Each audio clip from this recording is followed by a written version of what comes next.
हम कैसे खींच रहे हैं, सीधी सीधी बात कर रहे हैं।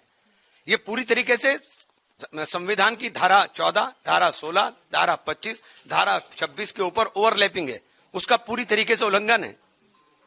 आप हमारी प्रॉपर्टी को खुर्द-बुर्द करने की बात करो। आप चारों तरफ आपने देश में नैरेटिव बना दिया कि वक्फ बोर्ड के पास इतनी पावर है कि वो किसी भी प्रॉपर्टी को अपनी बता सकता है।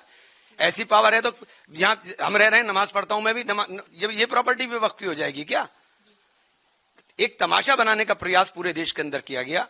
वक्फ की जो इन्होंने धारा 3C को हटाया है, शामिल किया उसके अंदर, वक्फ बाय यूजर हटा करके, उसके अंदर क्या है, उसके अंदर कह दिया इन्होंने कि डेजिग्नेटेड ऑफिसर तय करेगा जो विवादास्पद होगी, जो संपत्ति सरकारी होगी। सरकारी संपत्तियों के ऊपर 2005-6 के अंदर वक्फ बोर्ड ने पूरी रिपोर्ट दी है, अलग अलग स्टेट्स के अंदर जहां जहां कितनी कितनी संपत्तियों के ऊपर सरकार का कब्जा है, उनको छोड़ दीजिए।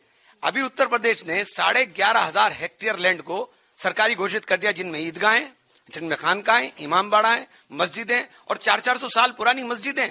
उत्तराखंड के अंदर तमाम 300-300, 400-400 साल पुराने मजारों को ढा दिया गया। आप पूरी तरीके से बुलडोज कर रहे हो और कह रहे हो कि आप मुसलमान का भला करोगे। इसमें मुसलमान का भला हो रहा है।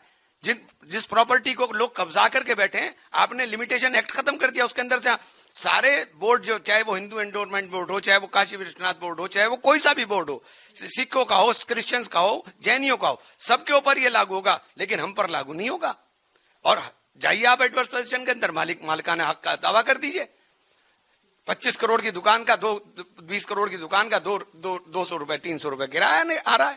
सरकार कह रही है कि इस चीज पे ऑपोजिशन आए, डिस्कशन करे, शामिल। किस तरह डिस्कशन करें? हमने जेपीसी में किया, आप माने?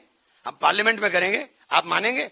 मोदी जी सौगात दे रहे हैं, मैं प्रधानमंत्री जी से आग्रह करूंगा, इतना जुल्म मत करिए, ये मुसलमान के ऊपर जुल्म है। इतना जुल्म मत करिए। हमारे पूर्वजों ने ये प्रॉपर्टी इसलिए वक्त की थी कि हम लोग अपने बच्चों के लिए, यतीमों के लिए, मिस्कीनों के लिए, गरीबों के लिए इसका इस्तेमाल किया जा सके।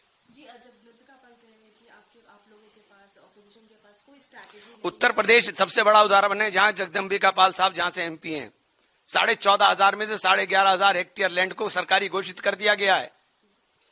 उसका डेजिग्नेटेड ऑफिसर तय करेगा। उसकी कोई समय सीमा आपने नहीं दी उसके अंदर कि कब तक वो तय करेगा। लिटिगेशन के अंदर जाइए, मुकदमे लड़िए खूब जा करके, सिर्फ उलझाने की बात है, इसके अलावा कुछ भी नहीं है। मसूद से मेरा आखिरी सवाल होगा, क्या आप लोगों ने चर्चा की है या बातचीत की है चंद्रबाबू नायडू से और नीतीश कुमार से? हमने बार बार, हम आपके माध्यम से बार बार आग्रह कर रहे हैं। जो कह रहे हैं कि हमने मनवा लिया है, मैंने पूरे के पूरे प्रावधान बता दिए। एक्ट को पढ़वाइए, आपके पास पूरा तंत्र है, आप समझिए। ये पूरी बर्बादी के कगार पर लेकर के जा रहे हैं मुसलमान को।